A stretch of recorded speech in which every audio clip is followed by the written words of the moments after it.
사도행전 15장의 내용은 중요한 예루살렘 공회에 대한 기록이 주어집니다. 굉장히 중요한 부분들이에요. 오늘날 교회 가운데서 어떤 중요한 결정을 하는 데 있어서 이 예루살렘 공의회가 갖는 중요성은 굉장히 큽니다. 여러 많은 교회들이 곳곳마다 세워지고 그 교회 안에서 발생되는 여러 문제들, 특별히 이것이 옳고 그름의 문제에 관하여서 이런 문제를 어떻게 해결해야 되느냐라고 할 때 예루살렘 공의회는 이에 대한 아주 중요한 그런 계기를 알려주고 있다는 겁니다. 그래서 교회 역사 가운데서도 오늘날까지 이 예루살렘 공의회와 같은 이런 교회의 회의를 통해서 교회가 어떤 문제를 직면하게 될 때 또 이것이 옳으냐 틀리냐, 이것이 정당하냐 옳지 않느냐, 이것이 이단이냐 아니냐 하는 문제들을 결정하는 데 있어서도 이런 교회 회의를 통해서 이런 문제를 확정하게 되는 것이 오늘날에도 계속 이어지는 일입니다. 이것이 이 예루살렘 공회의 아주 중요한 전통을 오늘날 교회가 함께 이어받고 있는 것이다 하는 사실입니다. 이제 한 가지 차이점이 있다 그러면 예루살렘 공의회는 당시에 이 사도들과 장로들, 특별히 이런 계시의 기록을 맡았던 그런 이들이 활동했던 그런 특별한 시대이기 때문에 그 당시의 결정은 바로 성경의 진리와 온전히 일치되고 있다 하는 면이 두드러진 특징이고, 그 이후에 교회 가운데서 어떤 회의가 일어나서 어떤 결정을 하게 될 때는 온전하지 못한 면들이 있다는 겁니다. 성경은 완성이 되었지만 그러나 그 성경을 해석하는 일에 있어서 뭔가 실수가 있을 수 있다 하는 것이죠. 이런 면에 있어서는 그런 차이점이 있긴 합니다만 예루살렘 공의회가 하는 성격은 그와 같이 대단히 중요하다 하는 겁니다. 이 사도행전은 그 이야기를 우리에게 잘 보여줍니다. 첫 번째 전도 여행을 마치고 나서 바울과 바나바가 안디옥에 머무르면서 그곳의 교회를 든든히 세워가고 있는 중에 유대로부터 이 안디옥을 찾아온 사람들이 있었습니다. 이 사람들은 소위 유대주의자들입니다. 유대주의자들. 이들의 주장은 뭐냐? 반드시 할례를 받고 모세 율법을 지켜야만 구원을 받는다라고 하는 사실을 이 안디옥에 들어와서 가르치는 겁니다. 이들은 예수 그리스도를 믿는 것으로는 안 된다 하는 사실을 말하는 겁니다. 전통적으로 이방인들이 유대교에 입교하려고 하면 이 할례를 받게 하고 모세율법을 지킴으로 그들이 이방인이지만 이런 유대교에 들어올 수 있도록 허용을 했던 것입니다. 그런데 계속적으로 예수 그리스도의 복음을 전하고 이방인들에게도 구원 얻음을 확인하게 되어서 이 이방인 중심의 교회 안디옥 교회가 세워졌는데, 이 유대로부터 온 이런 유대주의자들이 여전히 예전과 똑같은 주장을 퍼뜨린 겁니다. 이방인들도 그냥은 안 된다. 이방인들도 구원을 받으려면 반드시 할례를 받아야만 된다 하는 사실을 이야기한 것입니다. 이 문제로 인해서 이 안디옥 교회에 큰 문제가 생겼습니다. 다툼과 변론이 심하게 일어났어요. 그래서 당시에 이 유대주의자들과 그리고 바울과 바나바 사이에 적지 않은 그런 변론과 다툼이 일어나게 되었습니다. 그렇다면 이 문제를 과연 어떻게 해야 되느냐? 이런 문제는 사실상 안디옥 교회에서 시작이 되었지만 계속적으로 복음이 전파될 때 이방인들을 향해서 복음을 전하게 되면 안디옥 교회가 당면한 이 문제를 다른 여느 곳곳에 세워지는 교회들도 동일하게 이런 문제를 안게 된다는 겁니다. 그래서 이런 문제를 교회 개별적으로 이런 문제를 해결하는 것이 대단히 어렵고, 특별히 당시에 이 사도들이나 이런 복음의 일꾼들이 곳곳마다 위치하지 않았고, 또 그들이 순회를 하거나 여행을 통해서 교회를 방문하는 일이 흔했기 때문에 이 교회에 거짓된 교사들이 들어와서 잘못된 가르침을 퍼뜨리게 되면 그것이 큰 혼란이 계속 벌어진 일이 될 만했던 것입니다. 그래서 이 문제를 어떻게 해결할까 할 때 예루살렘 교회의 이 문제를 제기해서 이 문제를 공적으로 처리해야 되겠다 하는 결정을 내리게 됩니다. 그래서 어떻게 하느냐, 바울과 바나바와 여러 형제들을 예루살렘으로 파송하기로 한 겁니다. 이 파송의 목적은 이런 문제들에 대하여 과연 어떻게 해야 되느냐 하는 것을 결정하기 위한 것이었다 하는 사실입니다. 그래서 마침내 이 바울과 바나바와 일단의 형제들이 예루살렘에 도착하게 되었고, 예루살렘 교회는 이들의 모든 수고, 또 이들을 주 안에서 영접을 하게 되고, 이런 문제를 이제 제기하면서 이 예루살렘 공의회가 소집이 된 것입니다. 소집이 돼서 이제 그 문제에 대한 변론들이 이어지게 되는데, 5절 말씀에 보게 되면 바리새파 중에 어떤 믿는 사람들이 일어나서 말했다 이렇게 되어 있습니다. 죄송합니다. 이 바리새파 중에 믿는 사람들이다 이 말은 유대주의자들과 좀 달라요. 이들은 그리스도인이 된 사람들이지만 이 출신은 바리새인 출신이다 하는 겁니다. 그래서 유대주의자들은 예수 그리스도를 사실상 믿는 자들이 아닌 반면에 이 바리새파 출신의 믿는 자들은 출신이 바리새인이지만 예수님을 믿는 사람을 말합니다. 주 안에 있는 형제들이죠. 이들도 어떤 주장을 하냐면 유대주의자들이 하는 주장을 하게 된 겁니다. 뭐라고 주장하느냐, 5절 중간에 보면 이방인에게 할례를 행하고 모세율법을 지키라 명하는 것이 마땅하다 이렇게 주장을 합니다. 유대주의자들의 주장과 그 주장이 비슷한 주장을 한 것입니다. 그때의 이 문제를 이제 어떻게 변론을 하느냐 할 때 가장 먼저 이 문제를 이야기한 사람이 바로 베드로 사도였습니다. 베드로 사도는 특별히 고넬료 가정을 방문했던 그 일로 인해서 그가 예루살렘으로 돌아와서 자기에게 있었던 하나님의 역사를 당시 예루살렘 교회 형제들에게 이야기를 하면서 우리가 구원을 얻는 것은 예수 그리스도를 믿음으로 말미암아 동일한 구원이 그들에게 임한다는 사실을 이 베드로 사도가 말한 바가 있습니다. 바로 그러한 내용들을 또다시 설명을 하는 겁니다. 그래서 이방인들에게도 동일하게 성령이 그들 가운데 강림하시고 그들도 동일하게 예수 그리스도를 믿음으로 구원을 받았다 하는 사실을 말합니다. 9절에 가서 보면 믿음으로 그들의 마음을 깨끗이 하사 그들이나 우리나 차별하지 아니하셨다 이렇게 말하고, 우리 조상조차도 능히 맺지 못했던 멍에를 제자들의 목에 두어서는 안 된다 이런 중요한 발언을 하게 됩니다. 10절에 보면 우리 조상과 우리도 능히 매지 못하던 멍에, 이게 뭘까요? 할례와 율법입니다. 할례를 받아서 율법을 지켜야만 구원을 받는다는 겁니다. 예수님을 믿어도 역시 할례를 받고 율법을 지켜야만 된다 하는 사실을 말하는 겁니다. 이것은 예적부터 조상들조차도 매지 못했던 멍에와 같다 하는 사실로 분명히 이야기했습니다.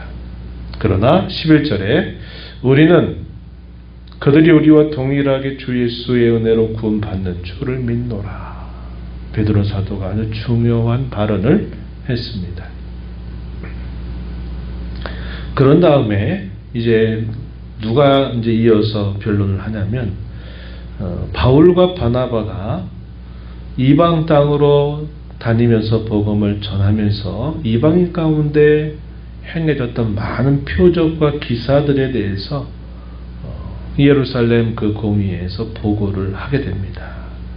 이방인들 가운데 이 구원의 역사가 일어난 일, 또 성령께서 많은 기적과 표적을 행하셨던 일들, 그로 인해서 예수 믿는 사람들이 크게 일어났다는 사실들을 보고를 하게 된 것입니다. 이런 말을 듣고서 결론적으로 누가 이야기를 하냐면 예루살렘 교회 기둥과 같은 야고보, 이 야고보가 최종적인 발언을 하게 됩니다. 그러면서 그가 하는 말은 앞에서 베드로 사도가 말하고 또 바울과 바나가 보고했던 그 내용의 선상에서 구약의 예언의 말씀이 이렇게 예언되는 것과 그것은 일치하다, 이렇게 이야기를 합니다.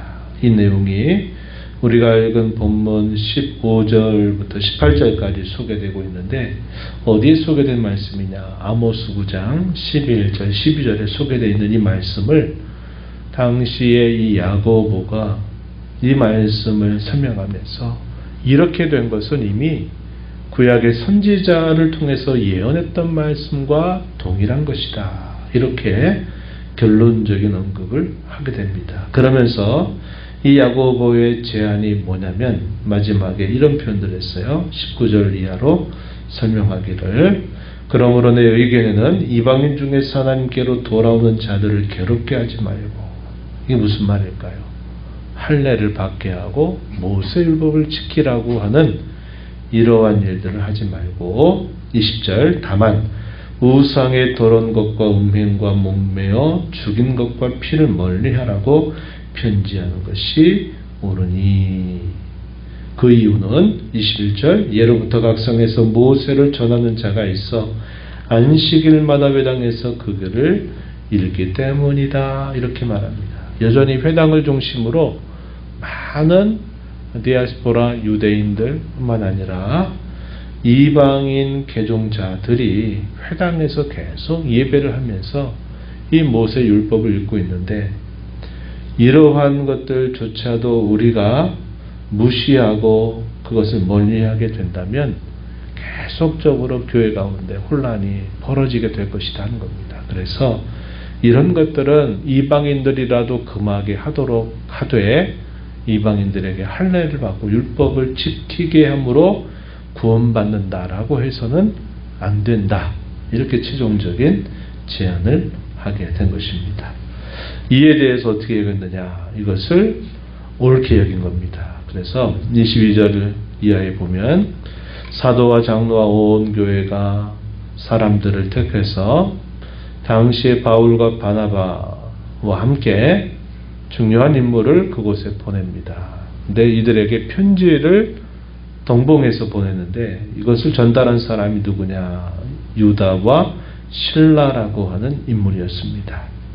그래서 바울과 바나바는 안디옥으로 다시 돌아가는 그들의 길에 이 예루살렘 공의회의 결정 문서를 이 유다와 실라에게 보내서 이것을 그곳에 있는 형제들에게 이 사실을 알리게 한 겁니다. 그 편지의 내용이 중요한데요. 23절에서부터 29절까지 결정된 최종 결정 문서가 23절부터 29절까지 소개됩니다. 그러면서 그 내용들의 요지는 이 야고보 그리고 베드로와 바울과 바나바가 보고하고 변론했던 그 이야기의 내용들을 최종 결론적으로 이야기한 겁니다. 28절 29절 한번 보시면 이렇게 말해요. 성령과 우리는 이 요긴한 것들 외에는 아무 짐도 너희에게 지우지 아니하는 것이 옳은 줄 알았다. 중요한 표현, 성령과 우리. 그러니까 이 결정이 자체가 단순히 사람들의 회의 결정이 아니라 이 결정에는 성령께서 함께 하시는 결정으로 이것이 진리다라는 사실을 확정하고 있는 겁니다. 성령과 우리는 이 중요한 것들 외에는 다른 짐을 지우지 않기로 한 것이 옳은 줄 알았다. 그게 제한적인 사항들은 바로 야고보가 제언했던 것을 제한적인 사항으로 말하고 나머지 모든 것들은 짐을 지고서는 안 된다라고 하는 중요한 결정을 전달하게 된 겁니다. 이것이 이제 이루어지게 되면서 안디옥 교회뿐만 아니라 이방에 있는 교회가 이것으로 인해서 큰 위로를 얻고 힘을 얻게 된 겁니다. 우리가 유대인처럼 돼서 율법을 지켜야 구원을 받는다라고 말하는 것이 잘못되었다는 거예요. 왜 이방인들을 유대인처럼 만들어서 유대인처럼 되어야 구원을 받는다고 말하느냐는 거죠. 그럴 필요가 없다는 겁니다. 이방인도 예수 그리스도를 믿음으로 성령을 받고 그들도 동일한 구원을 받는다라고 하는 아주 중요한 이 교리적인 결정을 전달하게 된 겁니다. 그리고 난 다음에 마지막에 보면 이제 두 번째 전도여행이 시작될 때 우리가 아는 이야기죠. 바울과 바나바가 또다시 우리가 복음 전했던 곳에 가서 당시의 교회가 어떻게 되었는가를 한번 살펴보고 교회를 든든히 하자 하는 결정을 하고 바울과 바나바가 이야기할 때 의견이 서로 갈려요. 이 바나바는 도중에 예루살렘으로 돌아갔던 마가 요한도 함께 데리고 가자 이렇게 주장을 한 반면에 바울 사도는 안 된다. 도중에 이렇게 하던 일을 그만두고 돌아가는 것은 결코 합당치 않다. 마가 요한을 데려갈 수 없다 하는 것으로 의견들이 서로 좁혀지지 않았습니다. 심히 다툴 정도로 이들의 의견이 팽팽하게 맞서게 돼요. 그래서 결과적으로 어떻게 됐느냐. 바나바는 자기 조카였던 마가 요한을 데리고 구브로 섬으로 다시 가서 그곳에 있는 교회들을 돌보고 섬기는 일로 일을 정하고, 바울은 바나바와 갈라져서 실라라고 하는 인물, 아까 예루살렘 교회에서 결정 문서를 전달하게 했던 실라를 택한 다음에 수리아와 길리기아로 떠나게 되면서 이제 이 바울과 바나바가 이 일로 인해서 갈라서게 되는 일이 있었다 하는 겁니다. 오늘 우리의 이야기는 한편으로는 일치된 이야기, 하나의 뜻을 모은 이야기, 그러나 또 한편으로는 서로 갈라진 이야기가 함께 기록이 됩니다. 이야기가 우리에게 시사해 주는 게 뭘까요? 일치하는 면에 있어서 우리가 분명하게 확인되어야 될 것은 이것이 하나님의 거룩한 말씀에 합한 진리이냐 하는 면에서는 우리가 일치를 이루어야만 된다는 사실을 보여주는 반면에, 그러나 우리 사람의 연약함이 있기 때문에 또 어떤 면에서는 이렇게 다양함이 있을 수 있다는 겁니다. 바울과 바나바가 다투었다 그래서 그들이 서로 다른 길을 간 것은 아니죠. 똑같은 복음 전파의 일을 감당하는데 서로 마음이 맞지 않으니까 결국은 복음 전파의 길을 가는데 바나바는 이렇게, 바울은 이렇게 옮겨가게 돼요. 시간이 흘러서 어떤 일이 생겼을까요? 훗날에 마가 요한을 바울 사도가 꼭 나에게 필요한 사람이니 내게 보내달라라고 요청하는 내용들이 그의 서신에서 발견됩니다. 이 사람이 갖고 있는 어떤 다양함 자체를 무조건 획일화시키는 것은 역시 그것은 어렵다는 겁니다. 그러나 진리의 관계에서는 일치를, 본질에 있어서는 일치를 우리가 추구하고, 본질적이지 않은 문제에 관해서는 이럴 수도 저럴 수도 있다고 하는 다양함을 인정할 줄 아는 그런 신앙이 되어야겠다 하는 겁니다. 이것이 잘 조화 균형을 이루어가는 것이 우리에게 중요한 일이다 하는 것을 우리가 배우게 됩니다.